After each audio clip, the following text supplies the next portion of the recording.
Ya, pemirsa, Badan Pusat Statistik mencatat jumlah penduduk miskin di Indonesia pada periode Maret 2022 sebesar 26,16 juta orang. Angka tersebut mengalami penurunan sekitar 1,38 juta orang dibandingkan dengan periode yang sama tahun sebelumnya. Berbagai dampak tekanan ekonomi global sejauh ini dapat diantisipasi oleh pemerintah.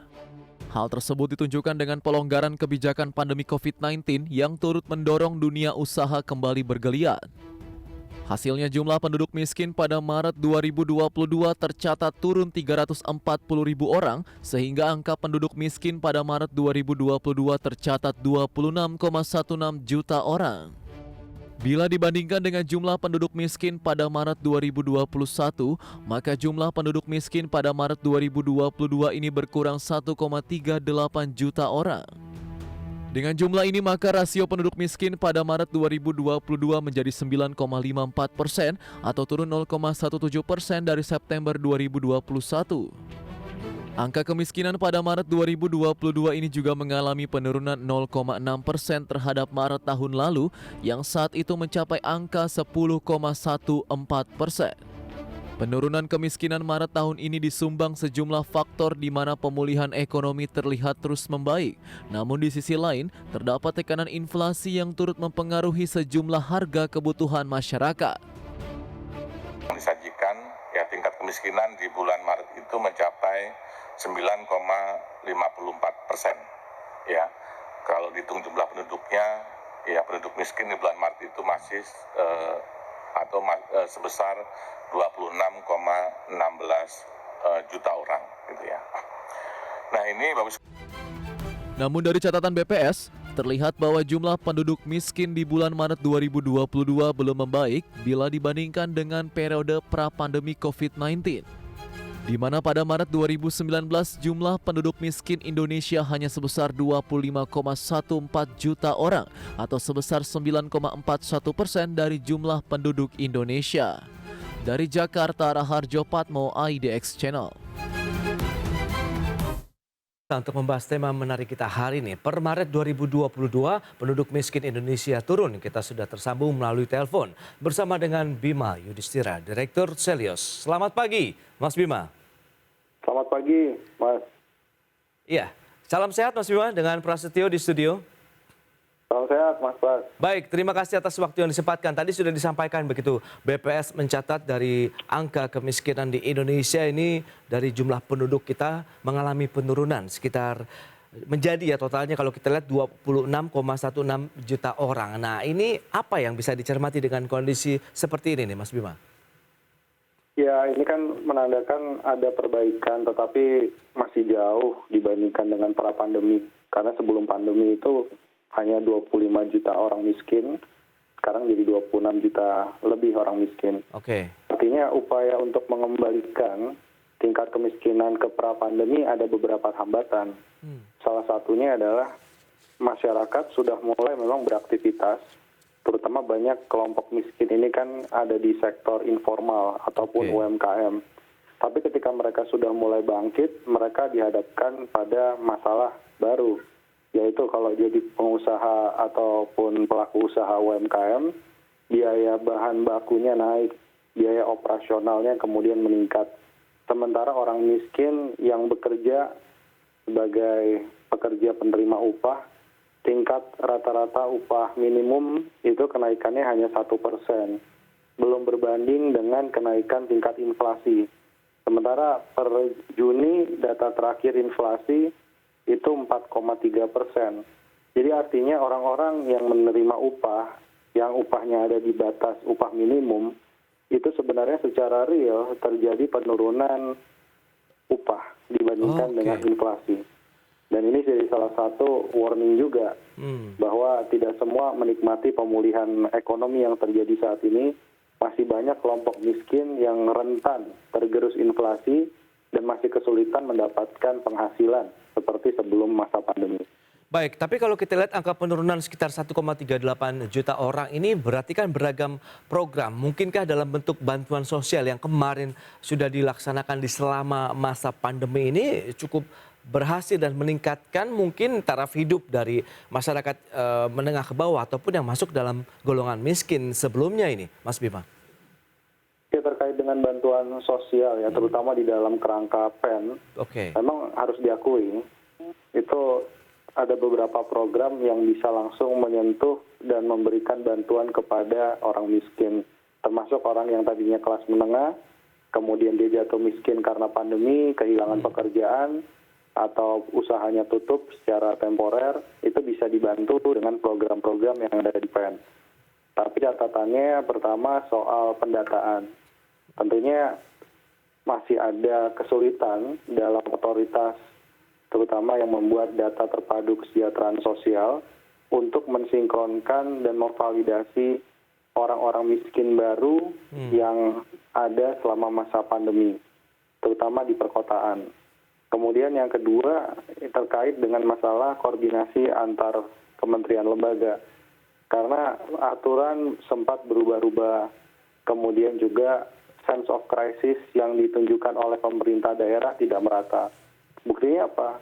Sampai bulan Mei masih ada 200 triliun lebih dana Pemda yang diamankan ataupun masuk ke dalam perbankan, jadi tidak segera dicairkan.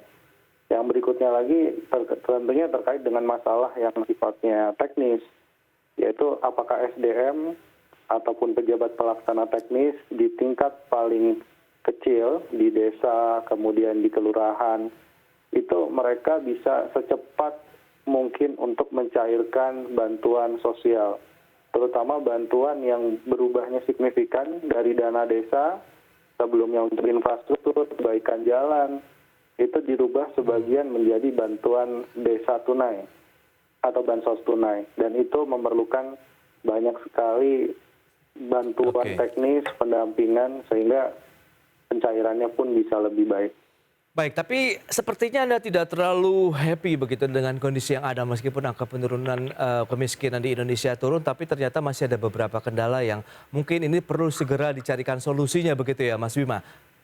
Ya. Baik, pemirsa, terima kasih Anda masih bergabung bersama kami dalam Market Review. Dan berikut ini kami sampaikan terkait dengan data infografik ya, jumlah penduduk miskin di Indonesia. Ya, seperti yang bisa Anda saksikan di layar televisi Anda, memang kecenderungannya dari bulan Maret 2021 ada sedikit penurunan ya. Di Maret 2020 tercatat sekitar 26,42 juta orang, sementara kalau kita bandingkan dengan Maret 2022 sekarang di 26,16 juta orang. Tertinggi di bulan September 2020 tercatat sekitar 27,55 juta orang. Penduduk miskin di Indonesia tidak jauh berbeda dengan Maret 2021 di 27,54 juta orang. Kemudian di September 2021 ada penurunan menjadi 26,5 juta dan di Maret 2022 tahun ini menjadi 26,16 juta orang. Dan selanjutnya bagaimana dengan jumlah penduduk miskin menurut perkotaan dan perdesaan ini? Berdasarkan wilayah di pedesaan tercatat sekitar 14,34 juta orang, sementara di wilayah perkotaan ada 11,82 juta orang. Itu dia perbandingannya untuk jumlah penduduk miskin. Dan selanjutnya dari persentase penduduk miskin menurut pulau, ini cukup banyak yang bisa dicermati ya. Ya, kita lihat di Pulau Sumatera, kemudian Jawa, Kalimantan, Sulawesi, Maluku, Papua, dan juga Bali sampai dengan Nusa Tenggara. Ini kaitannya untuk wilayah perkotaan dan juga pedesaan. Ya, bisa Anda lihat datanya seperti yang disaksikan. Kita lihat di perkotaan jumlah penduduk miskin menurut pulau di Pulau Jawa ini justru melebihi dibandingkan dengan pedesaan ya. Kalau kita lihat di beberapa pulau lainnya, rata-rata penduduk miskin di daerah atau di wilayah ataupun di pulau tersebut justru yang paling tinggi di wilayah pedesaan dibandingkan dengan perkotaan. Namun di wilayah Jawa yang tercatat antara 7,63% berbanding sekitar, ini ada sedikit kesalahan pemirsa, mohon maaf, 7,63% begitu ya, berbanding dengan 11,9%. Itu dia. Kalau kita lihat rata-rata persentase penduduk miskin menurut pulau. Jadi rata-rata memang banyak di wilayah pedesaan. Baik, kita akan lanjutkan kembali perbincangan bersama dengan Bapak Bima Yudhistira, Direktur Selios. Ya, Mas Bima, kita akan lanjutkan kembali perbincangan hari ini. Berdasarkan data tadi yang sudah disampaikan infografik, jumlah penduduk miskin di Indonesia memang cenderung turun begitu. Kalau kita lihat faktor-faktornya apa saja sih? Kalau tadi kendala sudah kita bahas, nanti kita akan ulas lebih jauh. Nah, ini tadi beragam kebijakan dari bantuan sosial, kemudian UMKM yang terus didorong oleh pemerintah. Sebenarnya ini harus mendapat apresiasi juga dong. Satu, persentase penyaluran dari bantuan sosial PKH itu tahap 1 sampai bulan Maret 2022 itu 97,2%. Oke. Jadi jauh lebih baik dibandingkan posisi September 2021 96,8%. Artinya terus ada perubahan soal penyerapan untuk PKH. Kemudian bantuan sosial sembako dari Januari sampai Maret 2022 juga penyalurannya 98%. Baik. Jadi artinya ini jauh lebih baik juga dibandingkan Juli September. Ada lagi realisasi anggaran perlindungan sosial secara total itu 81 triliun sampai dengan Maret 2022. Jadi ada perbaikan dalam hal kecepatan penyerapan, tapi tadi masih ada beberapa yang menjadi tantangan ke depan. Kenapa? Satu, terkait dengan alokasi bantuan sosial, selain serapannya dipercepat, juga alokasi anggarannya ditambah. Oke. Karena kita melihat ada perubahan dari garis kemiskinan. Jadi garis kemiskinan untuk rumah tangga per bulan itu kenaikannya 9,5% dibandingkan dengan posisi September 2021. Artinya ini kan mencerminkan inflasinya semakin tinggi, Oke. maka nanti efeknya ada pada penyesuaian garis kemiskinan. Garis kemiskinannya akan naik lagi. Nah, ini sekarang 2,3 juta rupiah per bulan satu rumah tangga itu didefinisikan sebagai orang miskin di bawah itu, di bawah 2,3 juta. Jadi kalau ada rumah tangga secara total dia cuma punya pendapatan 2,2 juta per bulan, langsung otomatis masuk sebagai orang miskin. Nah ini salah satu yang kita lihat, inflasi pangan, energi, berarti harus dibarengi dengan anggaran perlindungan sosial dan subsidi yang jauh lebih tebal. Baik, tapi kalau kita cermati apakah ini kaitannya dengan garis kemiskinan begitu dengan penetapan sekitar 2,3 juta tadi per bulan yang masuk dalam kategori miskin begitu, Mas Bima? Betul ya, secara rumah tangga. Oke, kalau secara rumah perorangan tangga. dia 500.000 per bulan per orang. Oke, nah dengan menyikapi kondisi yang ada begitu, apakah dengan penurunannya angka kemiskinan tadi, jumlah penduduk miskin begitu berarti jumlah rumah tangga lah yang bisa dikatakan 2,3 juta ke atas ini semakin bertambah dong. Kemudian yang individu di atas Rp500.000 per bulan juga mengalami peningkatan begitu Mas Bima? Ya, ini dia. Jadi yang menarik itu garis kemiskinannya semakin naik. Oke. Mungkin tahun ini bisa 2,5 juta rupiah ya, per orang, per rumah tangga. Per rumah tangga, per bulan. iya. Nah, jadi ada pendorong dari garis kemiskinan yang meningkat akibat inflasinya juga naik. Kalau untuk kelas menengah yang sebelumnya bekerja di sektor komoditas, mungkin masih bisa diantisipasi naiknya garis kemiskinan ini karena pendapatan mereka juga mengalami kenaikan. Tapi kan itu kemarin ya, periode Januari sampai Maret 2022. Sekarang periode di semester kedua tahun ini, beberapa harga komoditas yang sebelumnya diandalkan seperti sawit, kemudian nikel, itu harganya mulai mengalami penurunan. Bahkan sawit itu penurunannya bisa 35% lebih dalam 1 bulan terakhir. Jadi Juli ke Juni. Ini yang harus diperhatikan. Kemudian terkait juga dengan pembukaan lapangan kerja tentunya di sektor-sektor utama, perdagangan dan industri manufaktur. Nah, industri manufaktur sudah menunjukkan sebelumnya naik, tapi sekarang agak sedikit mengalami penurunan. Oke, berarti Anda melihat periode berikutnya, dalam artian di semester kedua, angka kemiskinan ini akan bergerak seperti apa, Mas Bima? Ya, perkiraannya angka kemiskinan kalaupun menurun, menurunnya akan semakin terbatas. Jadi Oke. bukan tidak menurun ya, Iya. menurun tapi penurunannya akan semakin terbatas. Nah, ini Baik. bergantung dari pengendalian inflasi tadi. Kalau kita bicara mengenai parameter penentu begitu untuk garis kemiskinannya mungkin bisa disampaikan ini Mas Bima dari 2,3 juta untuk rumah tangga begitu per bulan masuk dalam kategori miskin. Kemudian yang individu 500.000 rupiah per bulan pun masuk dalam garis kemiskinan. Nah, bagaimana yang Anda katakan tadi bisa jadi 2,5 juta per bulan nantinya? Iya, jadi kalau kita melihat dari pembentukan garis kemiskinan, di dalamnya itu ada makanan, Oke. kontribusinya 72% untuk perkotaan, sisanya adalah di luar dari bahan makanan, rumahan, listrik, BBM, kemudian juga terkait dengan keperluan di luar dari makanan, transportasi, beli pulsa. Nah, sekarang yang membuat indeks dari garis kemiskinan itu terus mengalami kenaikan, berarti dari komponen tadi ada yang berubah. Nah, kalau bahan makanan sejauh ini beras memang harus diapresiasi relatif stabil harganya, karena ada panen raya. Tetapi di beberapa komoditas lainnya seperti telur ayam, kemudian bawang merah, daging sapi, ini sebagian menunjukkan adanya kenaikan atau penyesuaian harga. Dan itu nantinya bisa berdampak pada garis kemiskinan yang jauh lebih tinggi di semester kedua 2022 ini. Di sisi yang lain, nah pemerintah sejauh ini masih menahan harga BBM, tarif listrik, LPG 3 kg untuk tetap stabil. Tapi pertanyaannya seberapa kuat atau seberapa lama bisa menahan dari indeks harga yang dibentuk oleh pemerintah atau administered price ini.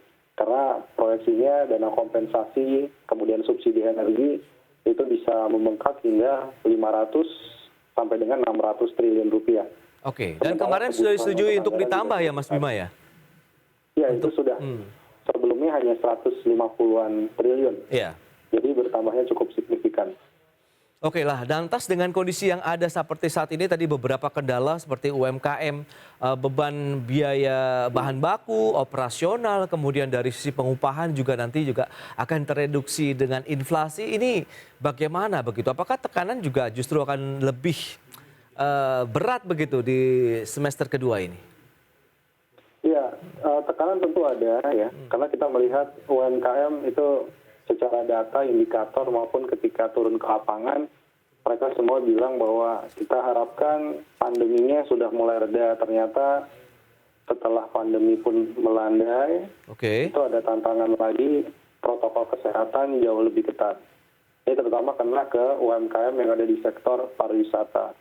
Kemudian juga terkait dengan masalah inflasi, ini membingungkan bagi pelaku usaha UMKM. Yang pertama, bahan baku naik, tetapi untuk meneruskan harga-harga yang naik kepada level konsumen, mereka berpikir ulang. Karena khawatir tidak semua konsumen UMKM siap menerima harga retail yang lebih tinggi. Kemudian yang berikutnya adalah efek dari inflasi naik, mereka sudah siap-siap sekarang. Suku bunga acuannya bisa naik, kemudian berpengaruh kepada pinjaman kredit yang dibayarkan oleh UMKM. Oke, lantas bagaimana mungkin rekomendasi ataupun solusi yang bisa serius sampaikan begitu? Apakah mungkin perlu ada lagi tambahan dana, mungkin bantuan untuk UMKM karena ini menjadi salah satu penggerak yang mengatasi juga beberapa tadi angka kemiskinan mungkin juga akhirnya bisa terpangkas karena UMKM ini yang sudah mulai bergerak khususnya yang mikro.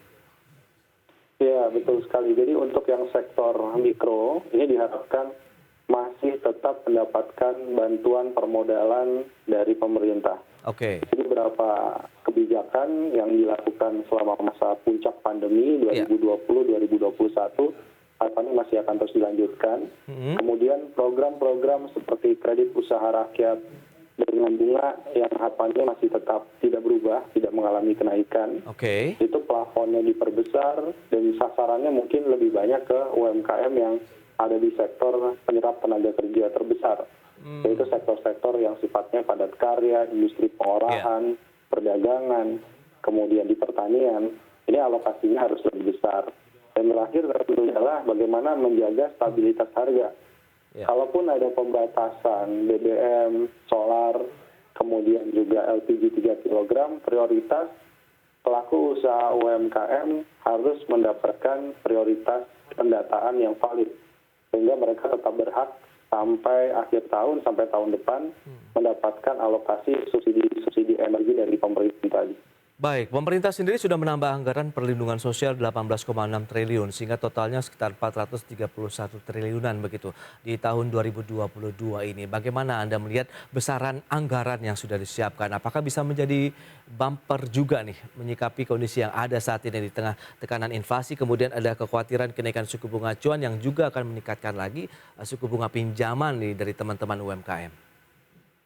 Ya, tentunya ada korelasi ya antara jumlah bantuan sosial, tapi tadi ada beberapa mungkin bantuan sosial yang bisa dimodifikasi, diambil anggarannya dari sisa pen yang belum terserap. Oke. Ya, misalnya sisa pen di kesehatan, kalau memang diperkirakan ada tantangan pandemi, tetapi bisa dihemat sebagian, mungkin bisa dimasukkan ke dalam anggaran stimulus kepada UMKM. Ya. Kemudian juga terkait dengan masalah pendampingan. Jadi bukan hanya soal permodalan. Baik. UMKM butuh diberikan semacam insight, pasar mana yang bagus, produknya seperti apa, demand-nya seperti apa, dan juga mendorong UMKM untuk memanfaatkan platform digital. Oke, dan itu juga yang terus didorong oleh pemerintah ya, UMKM kita go digital. Tapi data juga tadi sudah disampaikan begitu. Banyak memang ataupun dominasinya adalah angka kemiskinan ataupun penduduk miskin di wilayah pedesaan dibandingkan dengan perkotaan. Nah, ini menarik dengan data yang sudah ataupun statement yang Anda katakan tadi. Dana desa begitu yang masih mengendap diperbankan. Ini apakah juga harusnya bisa segera disalurkan begitu Mas Bima? Ya, jadi Pak Presiden kan berkali-kali bilang bahwa kita harus memiliki sense of crisis, Oke. bahwa ke depan ada 60 negara yang terancam bangkrut ya, atau gagal bayar utang. Ya. Jadi sebenarnya warning juga bagi pemerintah daerah, bagaimana sekarang pengadaan barang, bantuan sosial, dana pendidikan juga, itu bisa lebih cepat dicairkan, dan tentu pendataannya bisa lebih tepat sasaran. Sebenarnya selama itu begini, terkait dengan masalah sense of crisis tadi, selama masa pandemi masih banyak sekali problem yang sifatnya teknis, jadi sifatnya dokumentasi, sifatnya laporan, yang akhirnya membuat pejabat pelaksana teknis itu lambat melakukan akselerasi. Nah, ini harapannya ada simplifikasi terkait dengan pencairan anggaran, dan juga kepala daerah yang menunda pencairan anggaran dan cenderung menyimpan dananya di bank-bank daerah. Nah, ini harus diberikan sanksi yang efektif dari pemerintah pusat. Karena menjadi tidak fair. Pemerintah pusat meningkatkan penyaluran anggaran dengan cara utang ataupun mendorong penerimaan pajak. Tapi pemerintah daerah yang sudah diberikan transfer daerah itu masih lambat melakukan pencairan anggaran. Jadi ada gap di sini. Mas Bima, menarik kalau kita cermati dengan pengelolaan ataupun penggunaan dana di pemerintah daerah begitu yang masih banyak mengendap. Tadi Anda katakan memang harus segera disalurkan. Nah, bottleneck mungkin dari analisis ataupun penelitian yang sudah dilakukan Selyos itu lebih di bagian mananya sih? Salah satu yang paling penting adalah terkait dengan struktur atau pola anggaran. Jadi anggaran-anggaran yang sifatnya besar, seperti pencairan pengadaan barang dan jasa, proyek-proyek yang ada di daerah, itu dicairkannya pada kuartal ketiga dan kuartal keempat. Sementara yang paling cepat selalu setiap tahun adalah pencairan dari belanja yang sifatnya rutin, yaitu belanja pegawai, kemudian belanja barang. Nah, sayangnya porsi dari belanja pegawai itu sebagian daerah, terutama daerah pemekaran baru, itu sangat besar sekali. Bisa 40% dari total APBD. Dan itu yang diprioritaskan utama untuk dicairkan. Sementara untuk anggaran-anggaran yang efeknya adalah besar kepada masyarakat, langsung dirasakan seperti bantuan sosial. Nah, ini dari awal, bahkan sebelum pandemi, masalahnya tidak jauh-jauh soal masalah data. Ada juga yang kemudian khawatir dikriminalisasi, meskipun itu sebenarnya bukan alasan. Karena ada pendampingan langsung dari kejaksaan, dari Kementerian Keuangan, dari BPKP, KPK. Cukup banyak yang memberikan semacam pendampingan. Sehingga pemerintah daerah harusnya confidence untuk segera mencairkan anggarannya. Jadi Baik. kalau melihat siklus ini, artinya kita bisa simpulkan ada pandemi, tidak ada pandemi, masa recovery ataupun sebelum pandemi, masalahnya tetap sama, yaitu pemerintah daerah masih cukup tebal untuk mengamankan dana APBD-nya di perbankan. Nah, lantas dengan tadi, perlukah ada sanksi yang segera diberikan oleh pemerintah? Kan selama ini memang selalu himbauan, bahkan Presiden juga sudah berulang kali, Kementerian Keuangan juga sudah menyatakan hal yang sama. Tapi kenapa masih belum bisa optimal begitu? Perlukah memang ada satu sanksi yang tegas? Karena kan tadi, pendampingan sudah ada. Jadi tidak perlu khawatir nanti mungkin apakah masuk ranah korupsi atau tidak seharusnya, Mas Bima? Iya, kalau selama memiliki tingkat baik kan juga dilindungi di dalam Perpu yang menjadi undang-undang darurat ya, Oke. 2020 pada saat itu. Jadi tidak ada alasan lagi, maka sanksinya diusulkan yang pertama adalah bagaimana kepala daerah yang tidak patuh terhadap regulasi sengaja memang memperlambat anggaran dengan berbagai alasan, mungkin bisa pembekuan beberapa fasilitas.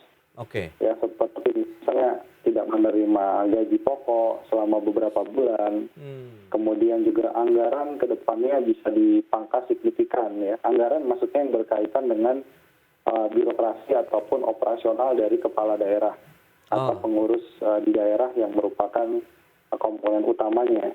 Iya. Sehingga itu juga bisa menjadi semacam reward and punishment. Tapi daerah yang pencairannya cukup baik, maka dia juga harus diberikan insentif ya. Dana alokasi umum, DBH-nya itu bisa juga dinaikkan secara signifikan sehingga memacu daerah lain untuk menjadi perbaikan.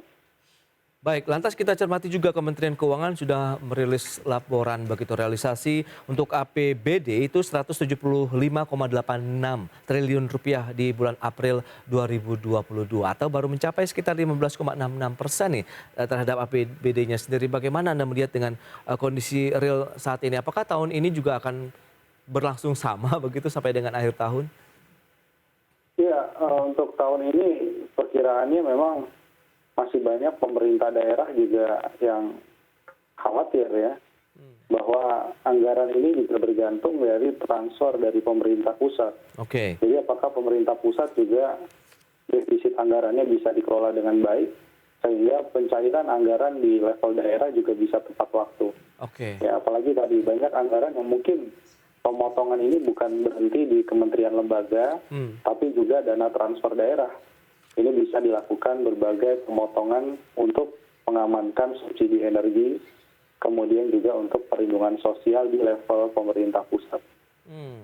Baik, lantas kalau kita lihat seberapa efektif nanti langkah-langkah yang perlu dicermati. Apakah fokus tetap ke UMKM untuk meningkatkan bahwa entrepreneurship ini masih akan terus dibina begitu dari Sabang sampai Merauke yang benar-benar bisa menjadi buffer lah untuk laju perekonomian secara nasional?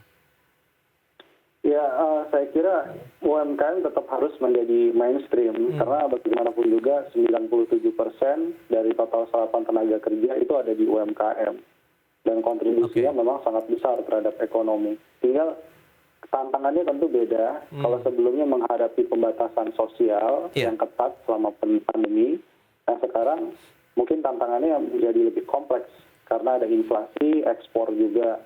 Beberapa negara melakukan pengurangan permintaan.